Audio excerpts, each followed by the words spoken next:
Alright. If you're given a chance na mag-graduate ka, anong course na gusto mo ba? Anong course mo?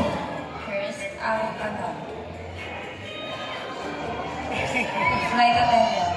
Wow! Flight attendant. For sure, tourism. Usually, no? Ang mga nagwa, or anyone nga pwede, no? Nga pwede makapasok sa requirement of a flight attendant, ladies and gentlemen. Anong height mo? 5 flat. 5 flat. Kaya maghihabol ng heels. Actually, ang partner nila, 5'6" nila. Ang requirement for, I'm not sure ha, for FA, 5'6" I guess. Kaon na mo, Star Margarine. Okay? Good luck. Good luck. Alright, congratulations. Alright. Sino kaya?